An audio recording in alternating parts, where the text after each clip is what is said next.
In today's video, we will be enjoying a war adventure film, entitled Sniper. The White Raven. There will be spoilers ahead, chill out and enjoy. The movie begins with Mykola Voronenko, a mathematician, physicist, and ecologist, saying goodbye to his pregnant wife, Nastya, as he leaves for work on a bicycle. They live in a very peaceful area in Ukraine's Donbas region, a 2-hectare land. They are considered the first eco-settlers in the area. Mykola parks his bike and goes to the school he's teaching at. Inside, he can see from the news that special forces killed 100 protesters in Kyiv, Ukraine's capital city. He also finds out that their president fled to Russia as Russia is on the verge of invading Ukraine. While teaching physics, Mykola does his best to share his knowledge and educate his students. One student named Ivan displays no sign of interest in learning. Instead, he keeps antagonizing the teacher every chance he gets. When the class ends, Ivan approaches the teacher and tells him to get out as he is a stranger there. On another regular bike ride to work, Mykola comes across armed men near his land. He does not think much of it and proceeds to report for work. As usual, he parks his bike and gets inside the school. He is surprised that the place is empty and he's the only teacher there. He can see from the news that chaos is taking place all over as Russian forces continue to invade the neighboring areas. He immediately grabs his bike and goes back home. His wife is alone, and the thought of the armed men he saw earlier bothers him. He is not wrong. From a distance, he can see his wife being beaten. He goes to help but ends up getting hit with the back of a gun. He begs that they don't hurt her as she's pregnant, but they refuse to listen. One Russian soldier goes inside their house and burns it. When the two Russians are about to leave, Nastya grabs a stone to retaliate. She is then gunned down and dies in front of Mykola. Moments later, two Ukrainians, members of the Ukrainian militia, help Mykola dig a grave for his wife while he returns to their burnt house. He can retrieve the wooden crucifix his wife made for him. Mykola buries his wife with a broken heart and then decides to go with the Ukrainians, uncertain what he'll do next. He joins the Ukrainian militia on their way to their camp.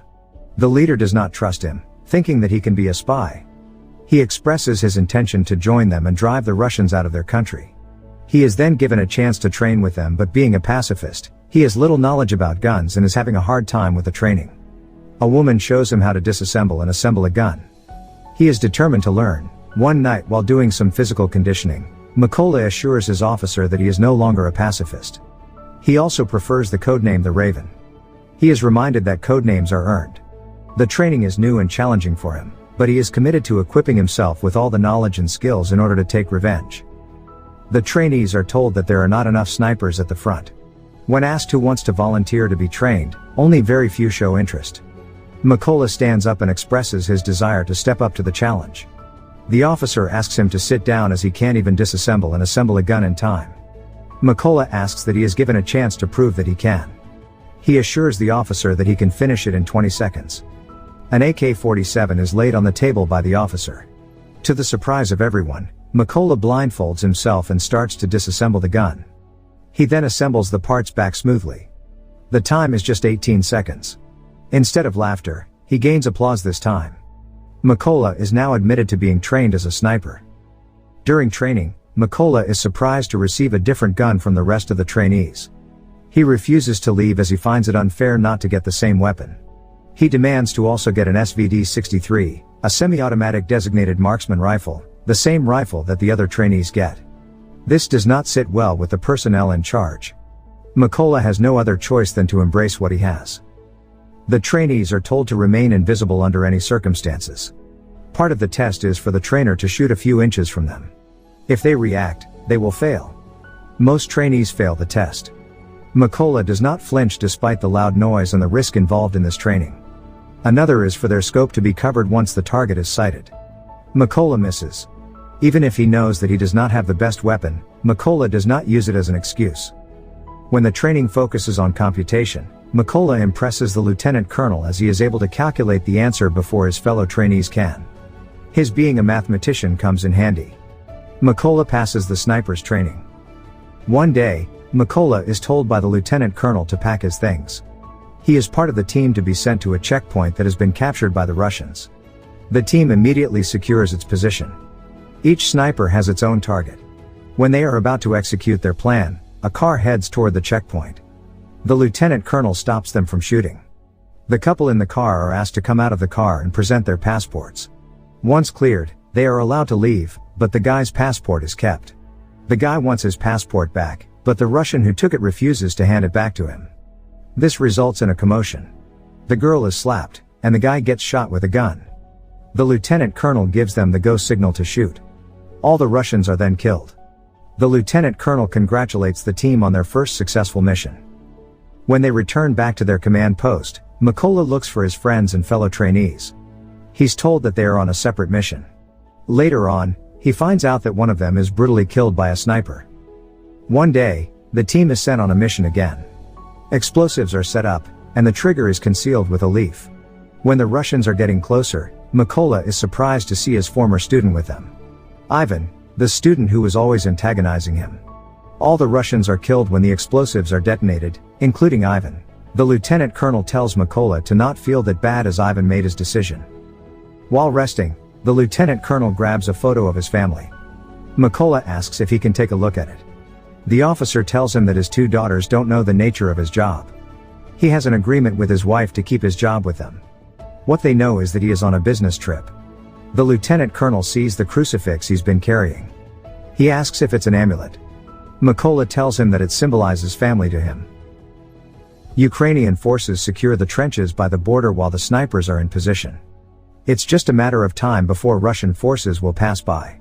Meanwhile, the Russians are preparing to invade the region.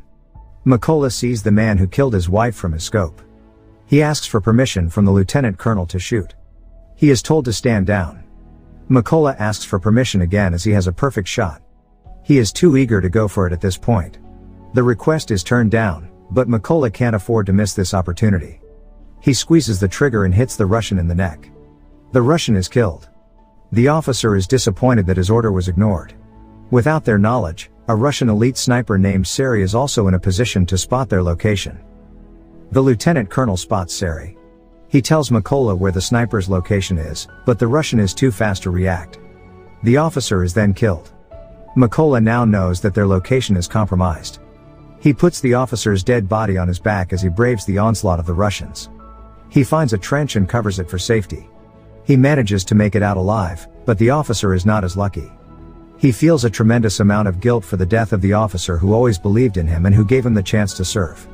His emotions got the better of him when he went for the kill despite being asked not to. The only way to avenge his death is to trace the sniper who killed him. Mykola goes on a mission alone. He spots two snipers and can eliminate them but not without getting hit in the arm. While resting, Mykola receives a call from the brigadier general and informs him about the Russian sniper, but he can't give the details for now. He wants to fill Mykola in once they meet. Mykola packs his gear and heads toward the location. This is his opportunity to know more about the Russian sniper. The brigadier general informs his men what the Russian sniper is capable of doing. He has already eliminated 5 of their snipers and 3 machine gunners. He is a force to be reckoned with. They have an idea where his favorite position is based on the kills he made. He does not change position. One Ukrainian soldier suggests covering the area with mines, but the officer is opposed to the idea. He lets Mykola explain the reason why they can't just do that as he is from the area. Mykola explains that there's chlorine storage in the location where the sniper is hiding, and using explosives to kill him can cause environmental issues. All of the snipers are then given their assignments. The officer makes it clear that once the secondary targets are eliminated, he wants Mykola to climb up the building and kill the Russian sniper. They are then dismissed. All snipers are in a position to attack. Mykola confirms that he is now in position after crawling toward the target area. He manages to sneak up behind 2 Russians and immediately kills them both. One of the 2 was the same person who went to his place. The other snipers lock their subjects and wait for the go signal. They then manage to wipe out their targets after doing a countdown to shoot at the same exact time. Sari notices that his lookouts are not reporting back anymore. He leaves his post to check what's going on outside. Another Russian sniper also leaves his post to investigate as there seems to be an issue with their communication. They do not know that Mykola is closing in and just waiting for that perfect moment to shoot and kill them both. Sari checks one of the snipers outside. The sniper appears to be still in position. He is surprised to find out that the sniper has been shot dead. He calls for a backup. He is told to wait for 10 minutes for the team to arrive. Sari goes back to his position and fixates his eye back on his scope. He notices a wooden crucifix near him. Before he can react, Mikola then jumps on his back and stabs him in the neck. The other sniper also goes back to his post. When he does, a grenade is detonated, and he is killed as well. The movie ends with the backup that Sari was anticipating is now here. A Russian officer calls Sari on the radio. Mikola answers the call and tells him that they will answer for what they did to Crimea, another territory that the Russians also invaded. Mikola then kills him. Russian soldiers come out of the trucks, but they have no match against the Ukrainian snipers, who are well positioned to finish all of them.